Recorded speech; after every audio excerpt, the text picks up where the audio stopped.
Hello' friends, welcome back to my YouTube channel. মই অনুৰাগ শৰ্মা আপোনালোক সকলোকে পুনৰবাৰ স্বাগতম জনাইছোঁ মোৰ ইউটিউব চেনেলটোলৈ। আজি মই আপোনালোকৰ সন্মুখত এটা নতুন ভিডিঅ'লৈ উপস্থিত হৈছোঁ আৰু আজিৰ ভিডিঅ'টোত মই আপোনালোকৰ সৈতে শ্বেয়াৰ কৰিম কেইটামান important updates about Guwahati high court judicial এছিষ্টেণ্টৰ এক্সাম আৰু লগতে DSS গ্ৰেড 3 নন টেকনিকেলৰ এক্সাম।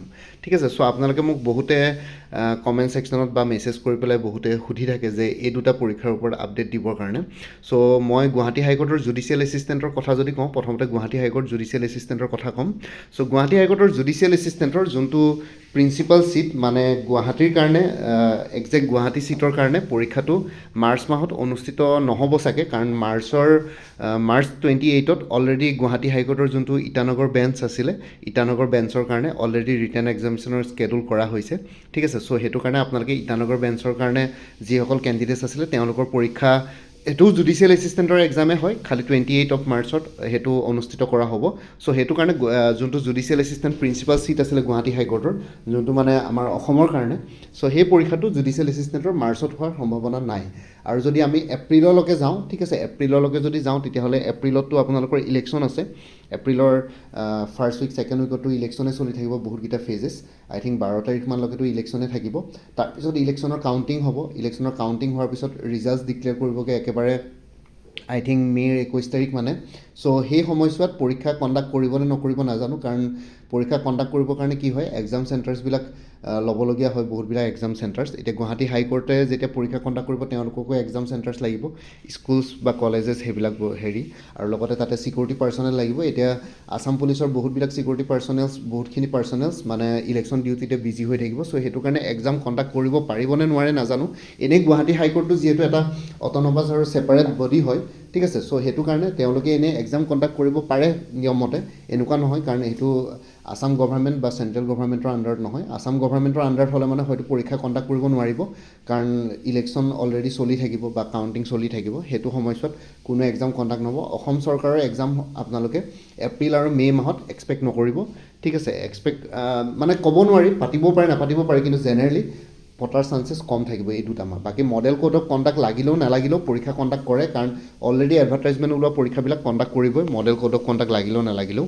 ঠিক আছে, তেনেকুৱা একো কথা নাই। কিন্তু যেতিয়া ইলেকশ্যনৰ ফেজেছ চলি থাকিব, যেতিয়া কাউণ্টিং চলি থাকিব, তেতিয়া হয়তো গভৰ্ণমেণ্টে কোনো এক্সাম কণ্ডাক্ট নকৰিবও পাৰে। ঠিক আছে, সেইটো মই কৈছোঁ আৰু কণ্ডাক্ট নকৰিব পাৰে বুলি, কিন্তু কাউণ্টিঙৰ সময়ছোৱাতো এক্সাম কণ্ডাক্ট মোৰ মতে নকৰিব, কাৰণ সেইটো কাৰণে এপ্ৰিল আৰু মে' মাহত আপোনালোকে আছাম গভৰ্ণমেণ্টৰ অসম চৰকাৰৰ যোনবিলাক এক্সামছ আছে সেইবিলাক আপোনালোকে এক্সপেক্ট নকৰাই ভাল হ'ব। বাকী গুৱাহাটী হাইকোৰ্টে জুডিচিয়েল এছিষ্টেণ্টৰ পৰীক্ষা পাতি দিব পাৰে, ক'ব নোৱাৰি।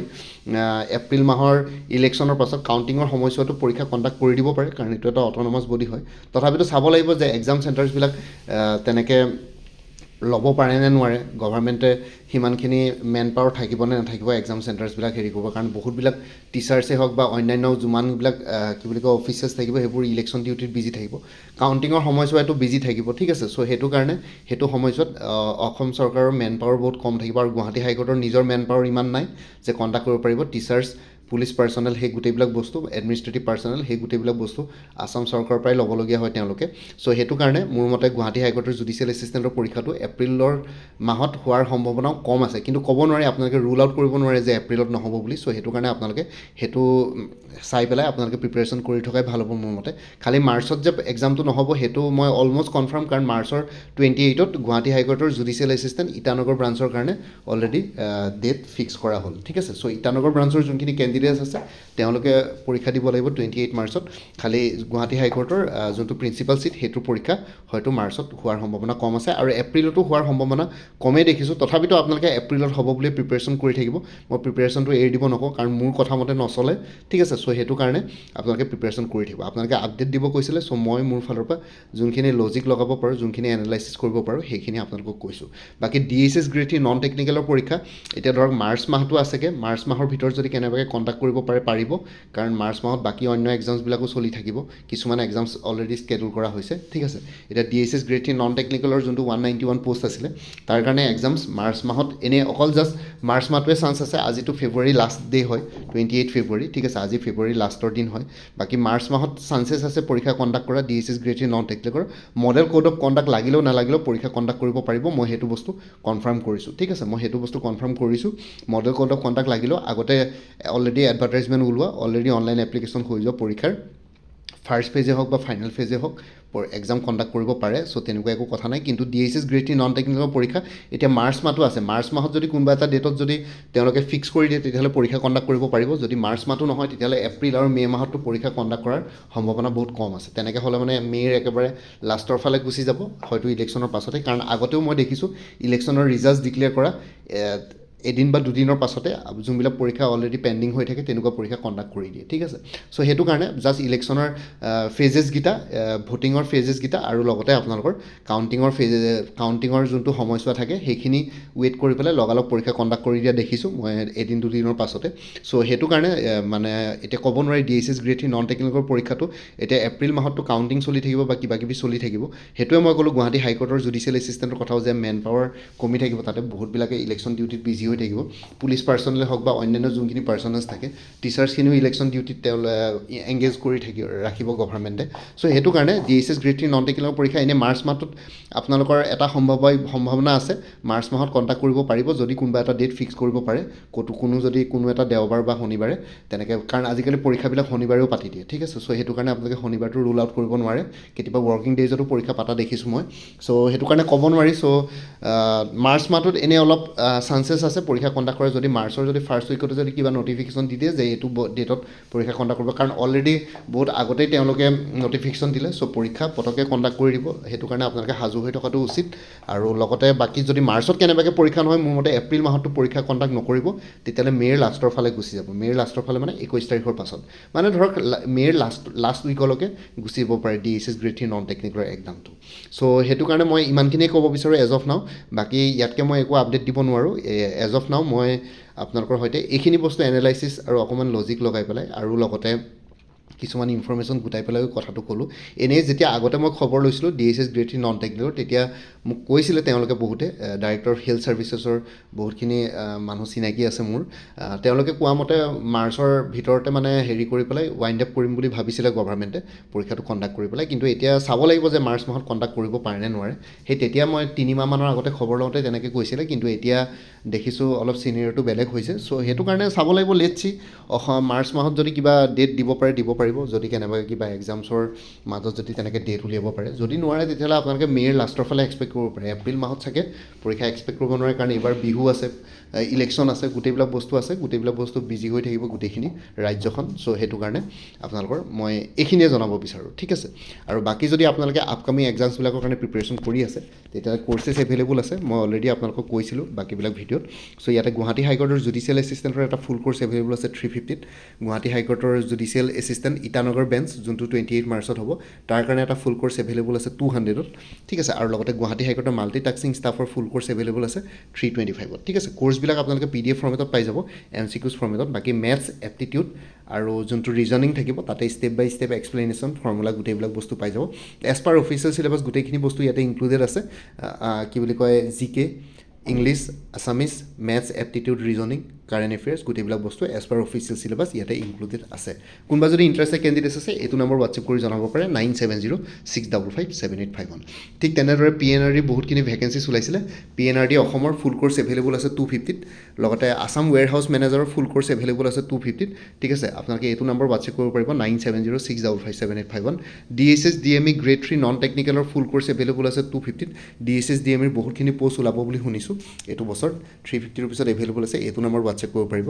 APSC কালচাৰেল ডেভেলপমেণ্ট অফিচাৰৰ পষ্ট ওলাব এইটো বছৰ, তাৰ কাৰণে ফুল কৰ্চ এভেইলেবল আছে 175ত। এইটো নম্বৰ হোৱাটছএপ কৰিব পাৰিব 9706557851। কটন ইউনিভাৰ্চিটি আৰু IIT গুৱাহাটীৰ জুনিয়ৰ এছিষ্টেণ্ট দুইটা কোৰ্চ মেটেৰিয়েলছ একেই, সেইকাৰণে একেলগে দি দিছোঁ। ফুল কোৰ্চ এভেইলেবল আছে 300ত। এইটো নম্বৰ হোৱাটছএপ কৰিব পাৰিব 9706557851। এতিয়া ADRE 3.0 ভেকেঞ্চি হয়তো নটিফিকেশ্যন মাৰ্চ মাহত আহিবও পাৰে, নহয় বা ইলেকশ্যনৰ পাছলৈ যাবগৈ, তাৰ কাৰণে এটা কোৰ্চ এভেইলেবল আছে 300ত। এইটো নম্বৰ হোৱাটছএপ কৰিব পাৰিব 9706557851।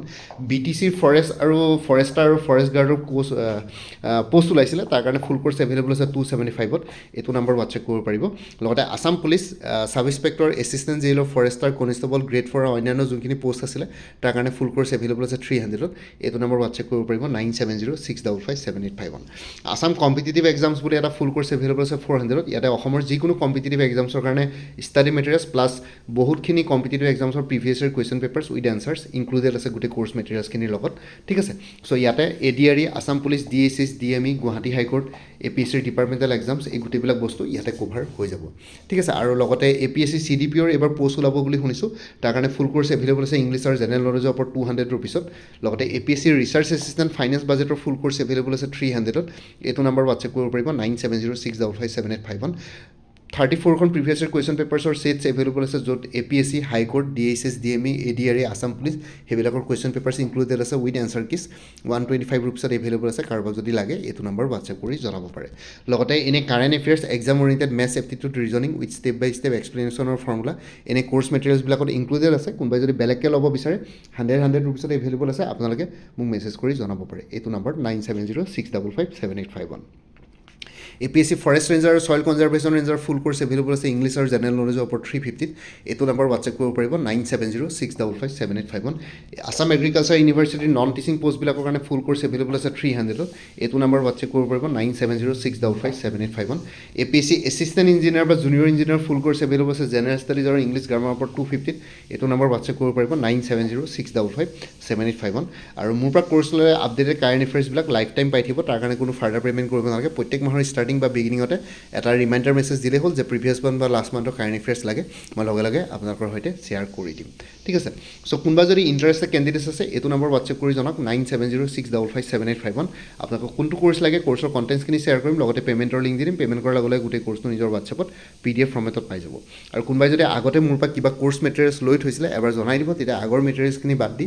যোনখিনি নতুন মেটেৰিয়েলছ লাগিব সেইখিনি ল'লে হ'ল তেতিয়া প্ৰাইচটো অলপ কমি যাব ইয়াতে যোনটো হোৱাটছএপ নাম্বাৰ দিয়া আছে সেইটো অনুগ্ৰহ কৰি কল নকৰিব এইটো জাষ্ট হোৱাটছএপ মেছেজৰ কাৰণে এভেইলেবল কলৰ কাৰণে এভেইলেবল নহয় বাকী ভিডিঅ' ডেছক্ৰিপশ্যনৰ কমেণ্ট ছেকশ্যন চেক কৰক তাতে কোৰ্চখিনিৰ কথা আৰু এবাৰ উল্লেখ কৰি দিয়া আছে লগতে মোৰ আৰু এটা চেনেল আছে অসম IQ বুলি এই চেনেলটোৰ লিংকটো ভিডিঅ' ডেছক্ৰিপশ্যনৰ কমেণ্ট ছেকশ্যনত দিয়া আছে আপোনালোকে সেইটো চেনেলত ছাবস্ক্ৰাইব কৰিব পাৰিব চ' ভৱিষ্যতলৈ এনেকুৱা ধৰণৰ কম্পিটিটিভ এক্সামছবিলাক দিয়াৰ ক্ষেত্ৰত আৰু অলপ এক্সট্ৰা গাইডেঞ্চ পাই যায় বাকী মোৰ ভিডিঅ'ছবোৰ চাই যদি ভাল পায় মোৰ চেনেলটো ছাবস্ক্ৰাইব কৰি ল'ব আৰু লগতে আপোনালোকৰ যিমানখিনি ফেমিলি ফ্ৰেণ্ডছ ৰিলেটিভছ আৰু চিনাকি এক্সপিৰিয়েঞ্চ আছে তেওঁলোকৰ লগত মোৰ চেনেলটো শ্বেয়াৰ কৰিব লগতে কমেণ্ট ছেকশ্যনত জনাব কিবা যদি কুৱেশ্যন থাকে ডাউট থাকে মই নিশ্চয় আপোনালোকৰ কুৱেশ্যনছ আৰু ডাউটছবিলাকৰ ৰিপ্লাই দিবলৈ চেষ্টা কৰিম বাকী আজিৰ ভিডিঅ'টো ইমানতে সমাপ্ত কৰি আপোনালোক সকলোৰ পৰা বিদায় ল'লোঁ কাইলৈ পুনৰ এটা নতুন ভিডিঅ' লৈ আপোনালোকৰ সন্মুখত উপস্থিত হ'ম তেতিয়ালৈকে ভালকৈ প্ৰিপেৰেশ্যন কৰি থাকক সকলোলৈ অল দি বেষ্ট থাকিলে bye and take care friends Bharat Mata কি জয় জয় আই অসম